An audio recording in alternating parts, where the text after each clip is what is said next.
வணக்கம் அன்பர்களே. இந்த நாளில் அந்த நாள். ஆம், வரலாற்றின் வழித்தடங்களில் கடந்த 2000 ஆண்டுகளாக ஒவ்வொரு நாளும் உலகம் முழுவதும் நடந்தேறிய முக்கிய நிகழ்வுகளை நாள் வாரியாக நல்ல பல தகவல்களை தொகுத்து காணொளி மூலம் பகிர்வதில் மகிழ்ச்சி. வாருங்கள் அன்பர்களே, இனி வரலாற்றில் இன்று எனும் வாசல்களை திறந்து வலம் வருவோம். வரலாற்றில் இன்று பிப்ரவரி 1ஆம் தேதியில் நடந்த முக்கிய வரலாற்று நிகழ்வுகள். கிபி 1327ஆம் ஆண்டில் 14 வயதான 3ஆம் எட்வர்டு இங்கிலாந்தின் மன்னனாக முடிசூடினான். இருப்பினும் அவனது தாய் இசபெல்லாவும் தாயின் காதலன் ரோஜர் மோர்டிமரும் நாட்டை ஆண்டு வந்தனர். 1329ஆம் ஆண்டில் பொகேமியா மன்னர் ஜான் லித்வேனியாவில் முக்கிய கோட்டையை கைப்பற்றி அதன் 6000 பாதுகாப்பு படையினரை திருமுழுக்கிட்டான். 1662ஆம் ஆண்டில் 9 மாத முற்றுகையின் பின்னர் சீன தளபதி கோசிங்கா தைவான் தீவை கைப்பற்றினார். 1788ஆம் ஆண்டில் ஐசாக் பிரிக்ஸ், வில்லியம் லோங்ஸ்ட்ரீட் ஆகியோர் நீராவி படகுக்கான காப்புரிமம் பெற்றனர். 1793ஆம் ஆண்டில் பிரெஞ்சு புரட்சி போரில் ஐக்கிய ராஜ்யம் மற்றும் நெதர்லாந்து மீது பிரான்சு போரை தொடுத்தது. 1814ஆம் ஆண்டில் பிலிப்பைன்ஸில் மயோன் எரிமலை வெடித்ததில் 1200 பேர் உயிரிழந்தனர்.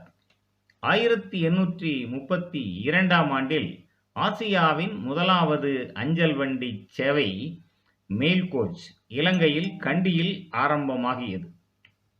1835ஆம் ஆண்டில் மொரீசியஸில் அடிமை வணிகம் ஒழிக்கப்பட்டது. 1861ஆம் ஆண்டில் அமெரிக்க உள்நாட்டுப் போரில் டெக்சாஸ் மாநிலம் ஐக்கிய அமெரிக்காவில் இருந்து விலகியது.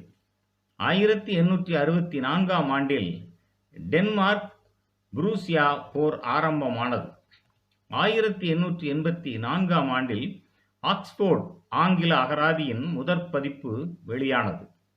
1893ஆம் ஆண்டில் தாமஸ் ஆல்வா எடிசன் தனது முதலாவது அசையும் படத்துக்கான படப்பிடிப்பு அகத்தை நியூ ஜெர்சியில் மேற்கு ஆரஞ்ச் நகரில் கட்டி முடித்தார். 1908ஆம் ஆண்டில் போர்ச்சுகல் மன்னன் 1ஆம் கார்லோஸ், அவனது மகன் இளவரசர் லூயிஸ் பிலிப் ஆகியோர் லிஸ்பன் நகரில் சுட்டுக் கொல்லப்பட்டனர். 1924ஆம் ஆண்டில் சோவியத் ஒன்றியத்தை ஐக்கிய ராஜ்யம் அங்கீகரித்தது.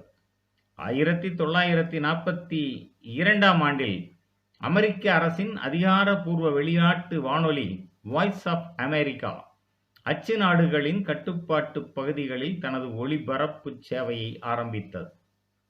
1946ஆம் ஆண்டில் நார்வேயின் திருகுவே இலி ஐக்கிய நாடுகள் சபையின் முதலாவது பொதுச் செயலாளராக தேர்வு செய்யப்பட்டார். 1946ஆம் ஆண்டில் ஹங்கேரி நாடாளுமன்றம் 9 நூற்றாண்டு பழமையான மன்னராட்சியை நீக்கி குடியரசாக அறிவித்தது. 1953ஆம் ஆண்டில் வடகடல் வெள்ளப்பெருக்கு நெதர்லாந்து, பெல்ஜியம், ஐக்கிய ராஜ்யம் ஆகிய நாடுகளை தாக்கியது. 1958ஆம் ஆண்டில் எகிப்து மற்றும் சிரியா ஆகியன இணைந்து 1961ஆம் வரையில் ஐக்கிய அரபு குடியரசு என ஒரே நாடாக இயங்கி வந்தன. 1972ஆம் ஆண்டில் கோலாலம்பூர் மலேசியாவின் மன்னரால் மாநகரமாக அறிவிக்கப்பட்டது.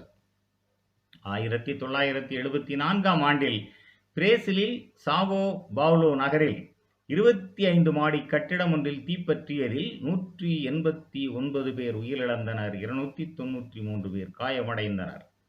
1979ஆம் ஆண்டில் 15 ஆண்டுகள் நாடு கடந்த நிலையில் வாழ்ந்த ஈரானின் மத தலைவர் அயத்துல்லா கொமைனி டெஹ்ரான் திரும்பினார். 1991ஆம் ஆண்டில் லாஸ் ஏஞ்சல்ஸ் பன்னாட்டு வானூர்தி நிலைய ஓடுபாதையில் 2 விமானங்கள் மோதியதில் 34 பேர் உயிரிழந்தனர், 30 பேர் காயமடைந்தனர். 1992ஆம் ஆண்டில் போபால் பேரழிவில் யூனியன் கார்பைடின் முன்னாள் முதன்மை செயலர் வாரன் ஆண்டர்சன் ஒரு தலைமறைவான குற்றவாளி என போபால் நீதிமன்றம் அறிவித்தது. 1998ஆம் ஆண்டில் கிளிநொச்சி தாக்குதலில் கிளிநொச்சி நகரம் மீதான விடுதலை புலிகளின் தாக்குதல் ஆரம்பமாகியது.